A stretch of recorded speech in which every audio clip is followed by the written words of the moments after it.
मोदी को सौंपा लोकसभा निर्वाचन 2024 का प्रमाण पत्र। पदाधिकारियों ने की विशेष मुलाकात। वाराणसी लोकसभा से लगातार तीसरी बार निर्वाचित सांसद प्रधानमंत्री नरेंद्र मोदी को क्षेत्रीय अध्यक्ष दिलीप पटेल और काशी के जनप्रतिनिधि व प्रमुख पदाधिकारियों ने लोकसभा निर्वाचन 2024 का प्रमाण पत्र प्रधानमंत्री आवास पर सौंपा। पीएम मोदी ने सम्मानित जनों से संवाद किया एवं आशीर्वाद प्रदान किया। इसके साथ ही अपनी आगामी योजनाओं और कार्यों पर भी विस्तृत चर्चा की।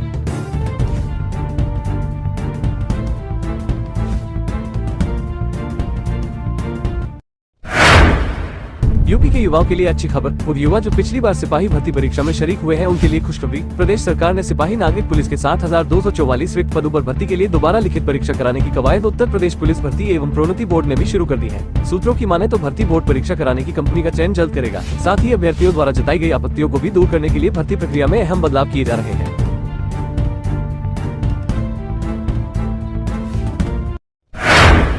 लोकसभा चुनावों में यूपी में मिली हार के बाद योगी सरकार एक्शन के मोड में आ गई। मुख्यमंत्री योगी आदित्यनाथ शनिवार को मंत्रिमंडल के सभी सहयोगियों के साथ बड़ी बैठक करेंगे। चुनाव परिणाम आने के बाद होने वाली इस महत्वपूर्ण बैठक में मुख्यमंत्री प्रदेश में भाजपा की हार के साथ ही सभी मंत्री के कार्यों की समीक्षा करेंगे। लोक भवन में होने वाली इस बैठक में सभी कैबिनेट मंत्रियों के साथ राज्य मंत्रियों को बुलाया गया है। इस दौरान केंद्र और राज्य सरकार की योजनाओं की प्रगति पर भी चर्चा होगी और मुख्यमंत्री द्वारा अहम दिशा निर्देश दिए जाएंगे।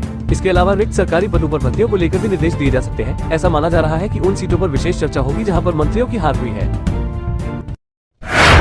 लोकसभा चुनाव 2024 में एनडीए की जीत और नरेंद्र मोदी की तीसरी बार प्रधानमंत्री बनने की खुशी में भाजपा कार्यकर्ताओं ने पार्टी कार्यालय पर जश्न मनाया। इस मौके पर मिठाइयां बांटी और पटाखे फोड़े गए। इस दौरान भाजपा कार्यकर्ता काफी खुश नजर आए। वहीं एनडीए की जीत को लेकर संसदीय दलों की बैठक में कार्यवाहक प्रधानमंत्री नरेंद्र मोदी ने फिर दोहराया कि उनके जीवन का हर एक पल देश के लिए है। आने वाले 5 साल में देश नई ऊंचाइयों को छुएगा और खुशहाली और समृद्धि आएगी।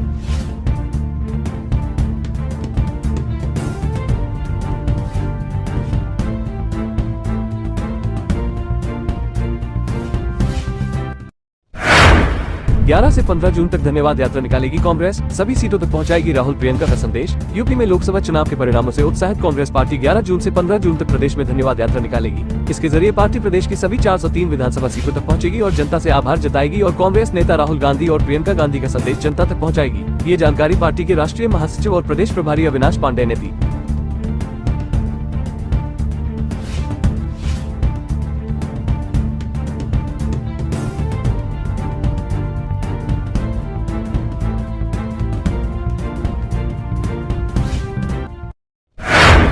मोदी सरकार के शपथ ग्रहण समारोह से पहले ही एनडीए के सहयोगियों ने अग्निपथ योजना की समीक्षा करने की मांग शुरू कर दी। जेडीयू के केसी त्यागी के बाद लोजपा रामविलास के राष्ट्रीय अध्यक्ष चिराग पासवान ने इस योजना पर पुनर्विचार करने की इच्छा जताई। वहीं अब अंदरखाने खबरें आ रही हैं कि इस योजना में बदलाव किया जा सकता है। सरकार बनने के बाद इस पर कोई बड़ा फैसला लिया जा सकता है। वहीं सेना के पूर्व अफसरों का कहना है कि इस योजना को रद्द करके पुरानी भर्ती प्रक्रिया को लागू किया जाए। भाजपा सरकार ने इस योजना को 14 जून 2022 को लागू किया था।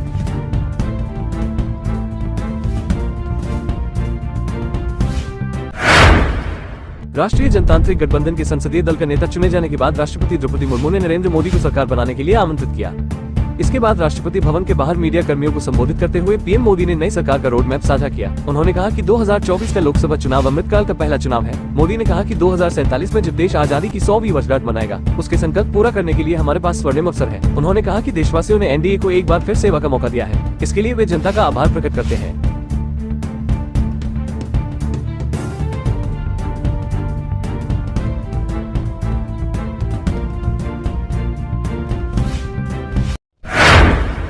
कंगना थप्पड़ कांड में कुलविंदर कौर पर कसा शिकंजा। पुलिस ने 2 धाराओं में दर्ज की। फिल्म स्टार और हिमाचल के मंडी की नवनिर्वाचित सांसद कंगना रनौत पर हमला करने वाली सीआईएसएफ महिला कर्मी पर तेजी से एक्शन लेते हुए उस पर पुलिस ने धारा 323 और 341 के तहत मामला दर्ज कर लिया। दोनों जमानती धाराएं हैं और अभी तक गिरफ्तारी नहीं हुई है। वहीं इससे पहले सीआईएसएफ ने आरोपी महिला कांस्टेबल को सस्पेंड कर जाँच के आदेश दे दिए थे।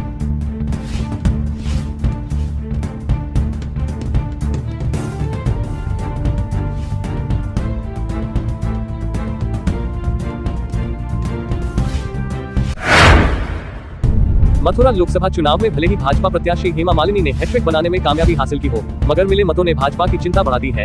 इस चुनाव में भाजपा प्रत्याशी पिछले चुनाव की अपेक्षा 7.76% मत कम पा सकी है। घटते प्रतिशत ने पार्टी हाईकमान को इसकी वजह तलाशने को मजबूर कर दिया। इस चुनाव में अन्य प्रमुख दलों के प्रत्याशी भी अधिक मत पाकर अपनी जमानत बचाने में कामयाब रहे। सिने तारिका हेमा मालिनी ने कान्हा की नगरी लोकसभा सीट से वर्ष 2014 में पहली बार चुनाव लड़ा और जीती।